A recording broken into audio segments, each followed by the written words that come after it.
What the film, everybody? Today, I'm taking this tie off. Your film knowledge is impressive. I'm Brian. I'm Cece. And today we're talking about The Gentleman. Quiet. Yes.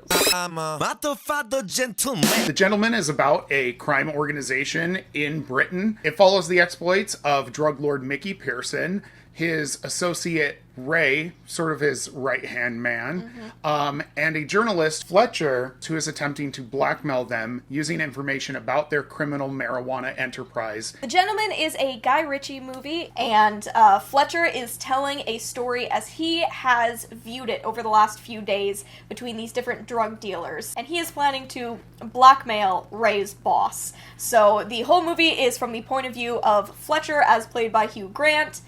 Fletcher. I want you to play a game with me, Ray. I don't want to play a game. Oh, please. No. I said play a game with me, Raymond. Right. Lovely. And it is about the inner workings of a drug dealer, a drug producer, possibly that drug empire changing hands. Marijuana. Marijuana. So I don't know where we should start. Yeah. with this film, because this is a Guy Ritchie movie. It is. And I think that we've both watched a few Guy Ritchie movies. Yeah, not all of them Not for all of either them. of us. Yeah, just bits and pieces. And I know for me, his films have been an overall kind of negative experience. So I didn't go into this movie with super high expectations. Okay. I'm not sure about... I've had mixed reactions to Guy Ritchie films.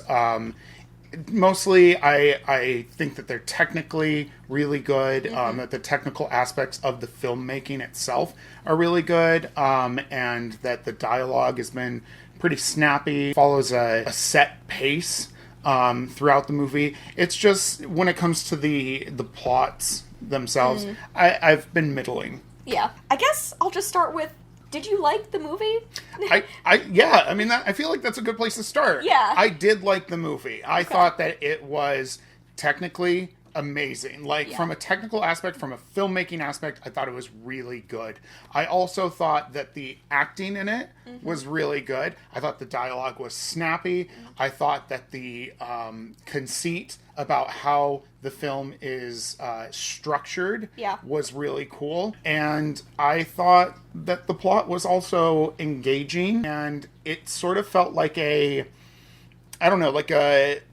Ocean's 11 style of when you think you know what's happening, you don't know what's happening sort of feeling, and I really like that in film. Yeah, I totally agree with that. I have, a huge passion for crime movies. It's, when I was in high school, I said crime films were my favorite. All I wanted to watch were con movies and heist movies.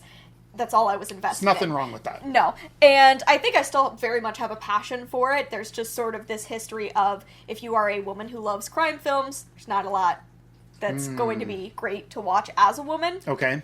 So I feel like I've fallen slightly out of love with it just from the passion that I used to have. Okay. And I liked this movie. I would say that, like most of them, if you're going to see women... Yeah. There's one. It does technically get a Bechdel pass. Yes, it does, because there's technically more than one. There's technically more than one. All the other ones are either off to the side, or grouped into one room. Yeah.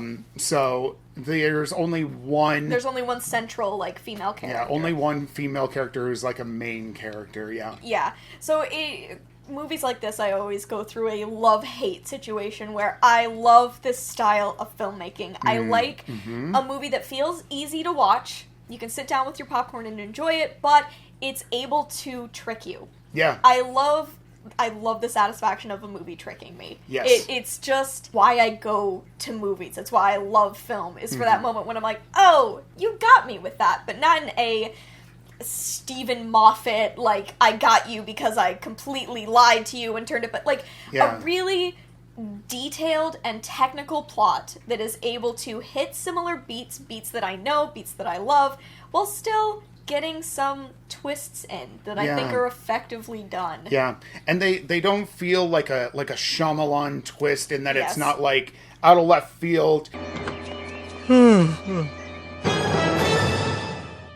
What a twist!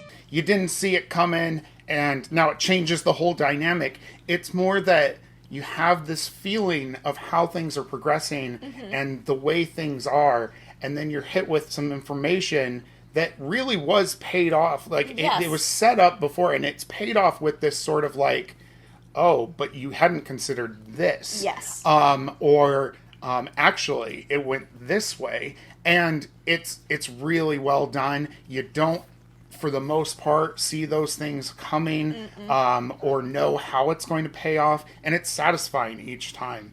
And I know that you said that part of the reason you go to the movies is you like to have that surprise. Part of the reason that I go to films is to be wowed by technical expertise. Right. I really like when I can look at how something is framed or the cinematography for something, and I'm just wowed. I just sit there and I'm like, wow, that was a good shot. Nice shot. Like, look how that is framed. You know, I know that there were several instances of conversations in this movie where the one guy is full profile and he's talking to the other person, and then the other person is full profile back to them, and the full screen is taken up one half with this person and then empty space, and then empty space for the other person, and so it creates this real negative space between the two that is just, it's really effective at conveying the divide between them.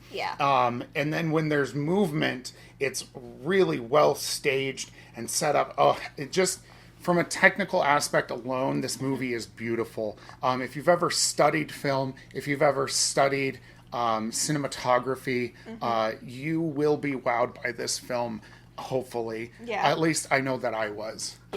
I thought early on, there's the first scene is very much, it's following Mickey going into a bar and ordering a pint. And I remember thinking in that first scene, like, oh no, because it was framed like a beer commercial. It was shot in every way, like it was going to be an ad for the beer. And I was really glad that it did that, but pivoted away from that and just, it was there to let you know the style of Mickey as a character. Mickey is a character who kind of seems like he always thinks he's in his own beer commercial. I was really worried early on, and I was glad that that was a stylistic choice that then they pivoted away from. And I really like that first scene as an example of setting the tone, not only for that character, but for the movie, in terms of what you are going to expect from the amount of detail that you get about scenes that you're in, characters that you're looking at, what the time that the camera spends on that character means about that scene, about what's going to happen with the action. I was really worried that when he was walking through, we were going to get a James Bond style credits roll. You know, I was really worried that as the guy pulled down the beer nozzle, please correct me if that's not the term. I know that's not called a nozzle, but he pulled down the beer thingy and put it into the cuppy-doo. I was really worried that, like, the name was going to flow out, or it was going to fill up with the name of the person there, and that would have been terrible. It would have taken me out completely. And it just goes to show the type of cliches that you get just from an editing perspective and from a like a cinematography framing perspective that are out there now. And when you don't get that, it feels rewarding. It feels like, okay, not only does this person know what they're doing, but they know their style as a director, and they know how they want their film to look. To that point, we even get a sequence during the film that talks about film and how film is supposed to look and how film is supposed to be presented in a specific way. Yes. And I think that is what makes this movie so cinematic, is that this is another film. We just talked about Harley Quinn in our last video, and the fact that it's from an unreliable narrator telling a story. Yes. And that is exactly the case with The Gentleman as well. It is we have an unreliable narrator in that we have Fletcher, who does not know the situation. He's a viewer from the outside, and he is explaining every character to someone who actually knows what happened. Yeah. And he frames it like a movie. He comes in at the beginning with a script for the story he's about to tell, and he throws it down, and very early on, there are a lot of film terms thrown around, like smash cut to this. And so the style becomes more cliched. That's usually when Ray as a character will interject and be like, that's actually not how it happened. Or, I think you're embellishing there. Or, you have a really great imagination, but that's not how it went. And I think it does a really good job of going with the cliches and then dialing it back to a more stylish, cool crime movie. I agree. That isn't from the perspective of a journalist trying to make, you know, the story of a lifetime. Yeah, and as a little bit of clarification, Fletcher is an investigative journalist trying to get as much information about Mickey Pearson and his underworld marijuana business to write a story for a tabloid that he works for that is famous for taking down famous people and exposing them to the world. And so he has that sort of tabloid exuberance and that tabloid over-the-top storytelling embellishment to what he says.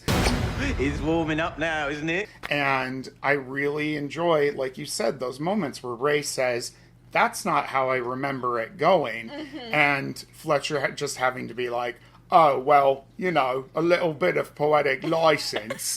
You know, it's That's a great Hugh Grant. Thanks. I just did that right into the mic. I can't wait to see that peak. Excellent, Hugh Grant. Every time I laugh from here on out, I'm just gonna ASMR to the max. Yeah, so I really enjoy that unreliable narrator, and it's very different from Birds of Prey. Yes. Whereas Harley in Birds of Prey was trying to remember everything she needed in order to convey this information to you, the audience, Fletcher is trying to embellish this information and make it seem more gritty so that he can effectively convey the necessity for Ray to give him money not to tell this story to the public. Yeah. Because it's so bad and it's so gritty and it's so juicy. Exactly.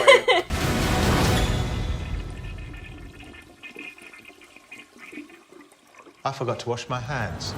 So I really like the different motivation that we see from our narrator in this particular film when compared to Birds of Prey. Yeah. And I also really enjoy the character framing that you see compared to Birds of Prey. Yeah. Whereas in Birds of Prey, Harley Quinn, a person who has been traumatized by men her whole life, sees men as enemies and sees women as a source of comfort and a source of alliance and strength. Fletcher, trying to tell you this story about criminals, sees men as hardened criminals, sees everyone in that film as someone who's out to get something.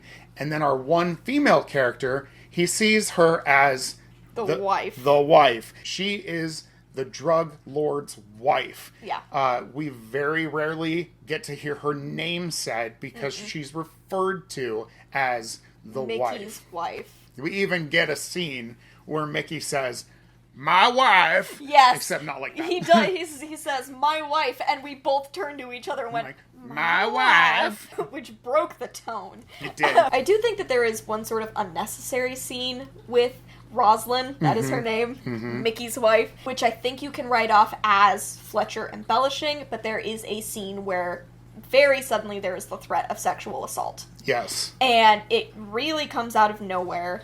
And Agreed. like there's a lot of themes of violence and the threat of violence throughout the movie, but I think that can be a very jarring experience because I think that is a very common expectation for women going into these kinds of movies. Like, there's always going to be that threat of sexual violence. And so I was a little frustrated that I made it through that much of the movie before it decided to make that turn. I agree. And I do think it's saved a little bit by the fact that it is Fletcher telling the story, and of course he's going to make it juicy, of course he's going to embellish. It did feel unnecessary. I agree. Yeah. You find out early on that Fletcher was able to see a lot of this through his investigative journalism techniques, but there is a lot of it that he kind of has to make up based on what he thinks about these characters and these people. And I think that scene, as well as a lot of other scenes, come out of this sort of cliche or stereotype about what happens in crime movies. That if there is a woman and there's a man trying to exert power over another man, he's going to use that woman and degrade that woman in some way in order to hurt that man. Right. Crime films, especially crime films of the past, have those expectations of the villain is the one who's crazy shooting guns in the air. Right. The good guys are silently and secretly affectionate towards the women in their life, and that you have to exert physical and sexual and emotional and psychological harm on characters in that film, in that order of intensity and frequency, in order for it to be a crime film. Right. And so I think there was that expectation by this outsider who's telling the story. And that's why it is an unreliable narrator. Right. And that's why I think we first compared it to Birds of Prey.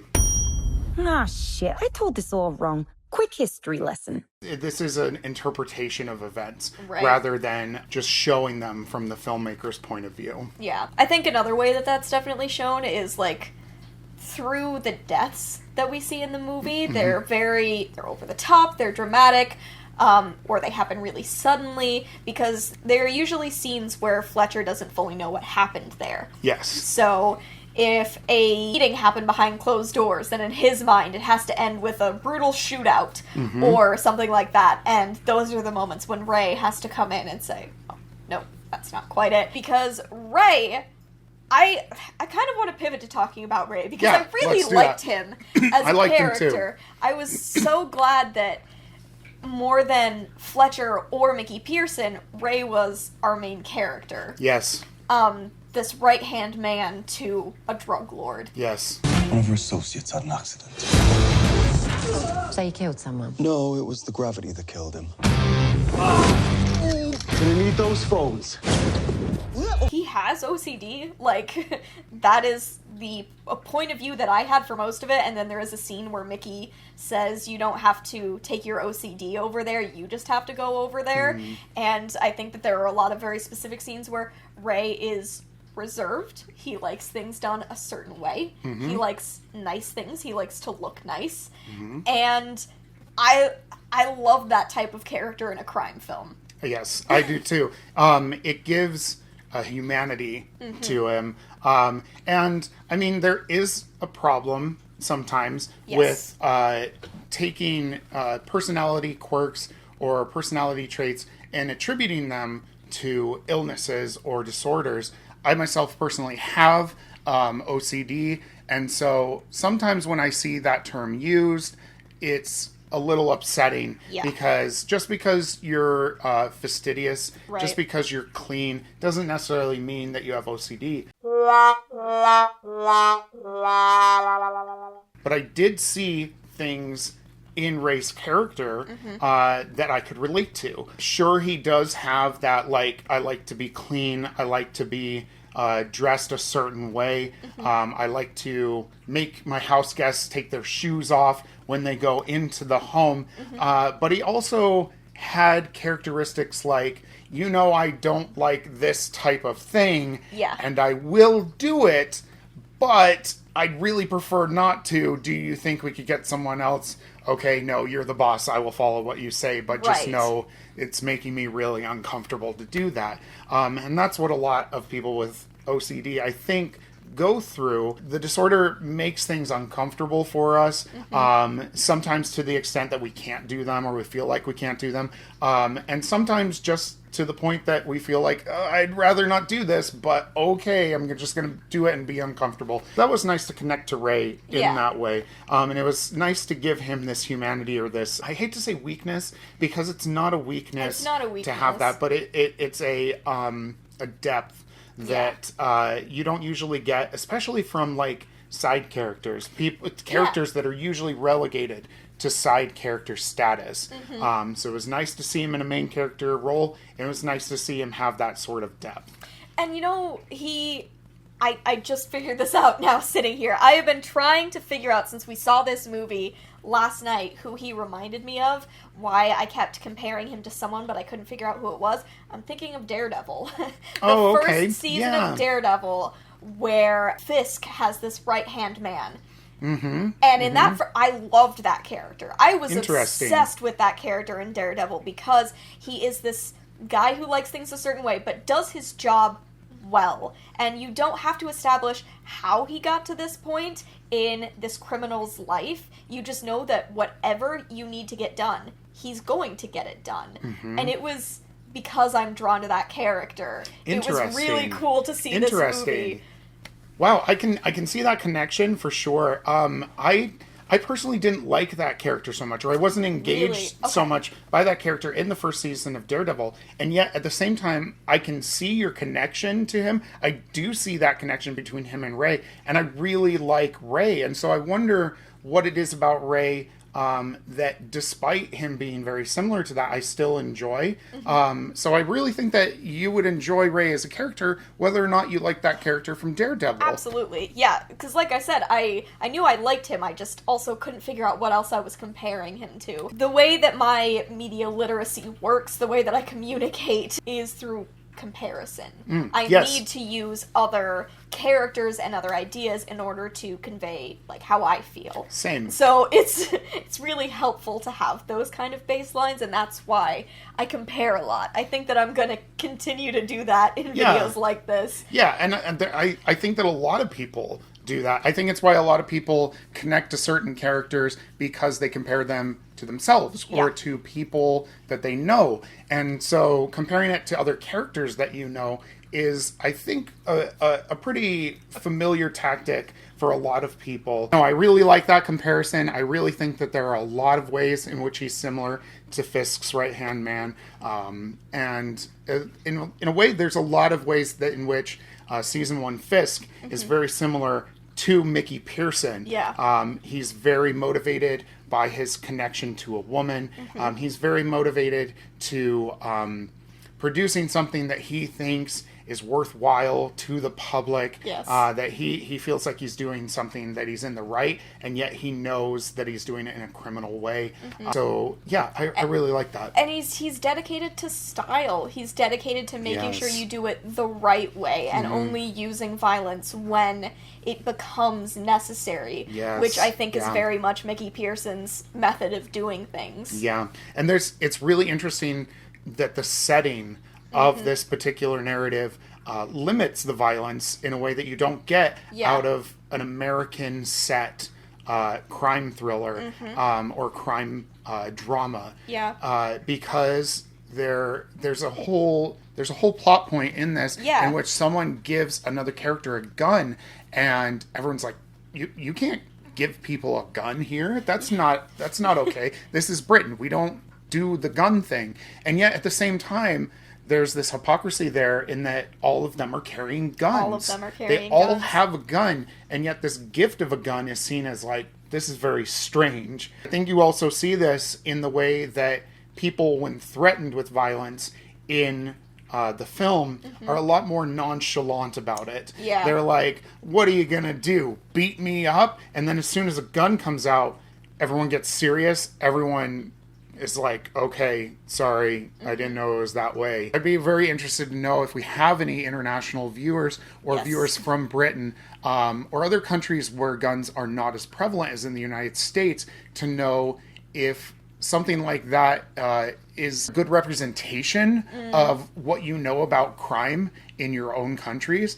Because every time I see that, I'm so taken aback by it. Definitely. I always wonder, well, like, why aren't they pulling out a gun and shooting them? And it's because they'll get caught. Yeah. And they'll go to prison. And, like, that's not something that people do there. And I feel like it creates, like what you said, this sort of, like, violence only when necessary sort of, we fight with our words. There's even a scene where one of the main characters has a knife pulled on him, and he says, boys fight with knives, men fight with their minds. Almost gives the sense that there's this unwritten code amongst criminals that you don't see in a lot of contemporary crime dramas that are set in the U.S. Definitely. It's more guidelines than rules. Actual rules. Yeah. I think the other thing I wanted to talk about as like more of a negative, because I feel like we've been talking a lot about the positives of this movie. Maybe talk about some of the more negative stuff. Shift a little bit to the negative stuff. Talking about Henry Golding and the sort of racist storyline and the racist hue a lot of these scenes took on. Those racist overtones. Yes. Yeah. It was kind of rough. It was. And it felt so out of place is the thing. It was odd to me because I feel like in so many crime movies that I see, the fallback, the thing to be problematic about is sexuality. Right. Most of the time when I see films like this, it's usually they use some kind of slurs towards gay people, or a character is gay and that's very degraded. And it was interesting to watch a movie where that was very much not the case, and it seemed like Fletcher as a character was very comfortable in his sexuality, flirting with the man. Yeah. And Ray was very comfortable being flirted with. Yeah. Like, there was just an ease with the sexuality, and so it was really weird to have that totally removed, but to still have the racism that we don't really consider okay in movies today. Yeah. And I wonder if that has to do with the politics and the societal norms of the UK. Yeah. I do know that in the UK and a lot of Europe, sexuality doesn't have that same sort of stigma surrounding it, whereas there is still a lot of intolerance, or there is a lot of politics surrounding outsiders or foreigners. Right. And so I wonder if that was Guy Ritchie's take on that sort of like opposing ideals between the US and the UK. I think that it was really interesting where in the movie, with Hugh Grant's character being openly gay or being openly attracted to Ray, you get moments where, say, Ray's hand is here and Fletcher puts his arm here. In an American film, you would pull away in disgust. Yeah, it'd be like, get off me. Yeah, throw some slur in there, right? Or immediately be, I don't swing that way. That immediate defensiveness there. Right. And it was cool to see that dynamic where that was totally absent. Yeah, to be Fletcher now. Yeah. I'm like, no thanks. Yeah.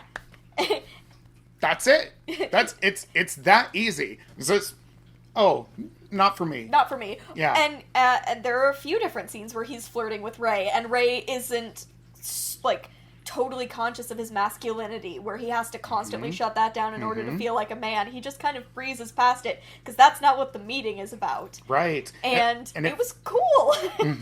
Yeah, it was cool. And I think, too, there were a lot of instances where Fletcher was attempting to catch Ray off guard using those sort of statements, using the, maybe I'll stay here with you tonight. Yeah. And Ray wouldn't respond. He wouldn't react. And it would catch Fletcher off guard as like, oh, okay.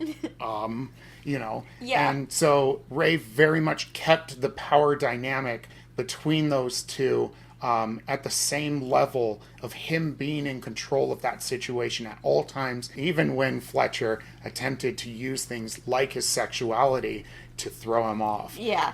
And I think it was such an interesting dynamic of showing, like, the different brands of masculinity for these different people in the criminal world, that Mickey and Ray are very comfortable with who they are. So those kind of tactics don't upset them. Just shows how confident they are, which is something that's really engaging for me. It's why I really liked Mickey and Ray, is that it wasn't a constant need to be like, well, no, I'm this kind of man. they know by how they carry themselves in the world that it doesn't matter how other people perceive them. They know how they perceive themselves, Yes. and that's what's going to matter ultimately. Yeah. Because I really like Matthew McConaughey and Charlie Hunnam. I think that they're both really good actors. I agree. And I think that they did a great job with those roles. It was just unfortunate to see, like, how easy that was compared to how rough the more racist storylines were. Yeah. So, would you recommend The Gentleman, and what would you rate The Gentleman? I would recommend The Gentleman, but I think I would recommend it to a specific group of people. If you are going into this looking for a shoot 'em up, sort of Fast and the Furious style action all the time, you probably might get a little bored at times. If you are an aficionado of film and cinematography, definitely see this. It's a masterclass in framing and cinematography and directing. For anyone in between, I think I would also recommend this film. It's fairly interesting. The acting is well done. And I really like how it's a great example of the unreliable narrator, just like Birds of Prey is. I think I would probably rate this a 4. I was leaning between a 3.5 and a 4, but I really think that the technical achievement bumps it up to a 4 for me. Okay. I would also mostly recommend it. I think that it's a movie that a lot of people are going to get a lot out of it. I would say, like, if I'm coming up with my comparison movies, as I usually do, it's a less violent Kingsman. Yeah. Stylistically, in that it has a very stylized point of view. It's funny. It's engaging. Just Kingsman has this over-the-top violence that kind of defines it as a franchise. Yeah. And this is a lot more dialed back. I think we also compared it to In Bruges when we left the theater. Yes, which is interesting because it also has Colin Farrell in it. I'm always happy to see Colin Farrell in something. He's so good in this as just like a supporting cast member. He's also in Daredevil. He sure is. Bullseye. Bullseye. So, it's very much In Bruges, a little lighter than In Bruges. So Yes. if you're looking for tonal comparisons, and that's the kind of movie you like to see, I would recommend it. I ultimately gave this 3.5 stars out of 5. I think for the same reasons where I was just sort of balancing the technical achievement versus the stuff I had more problems with. Right. And I dialed it back to that 3.5 star, but it is still my favorite Guy Ritchie movie that I've seen up to this point. I think I would agree. I think I would. Same for me. Yeah.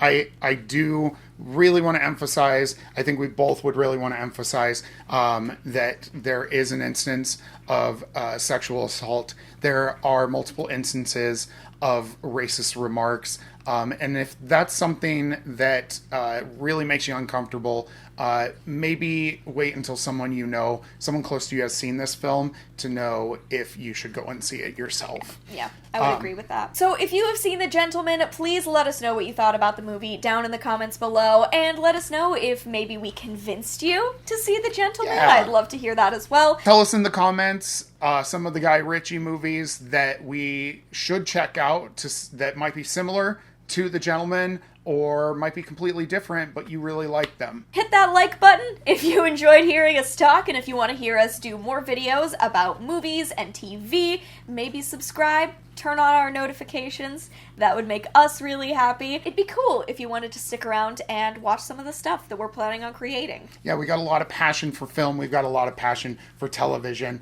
and we would like to share that with you. So please, it's free to subscribe. It helps us out. Anyway, we really appreciate you watching this video, and we'll see you next time. No.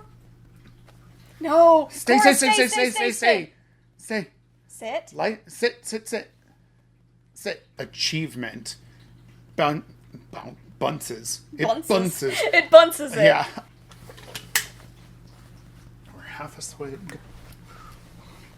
You get no swigs. Don't hold me down. To make me swim or make me drown.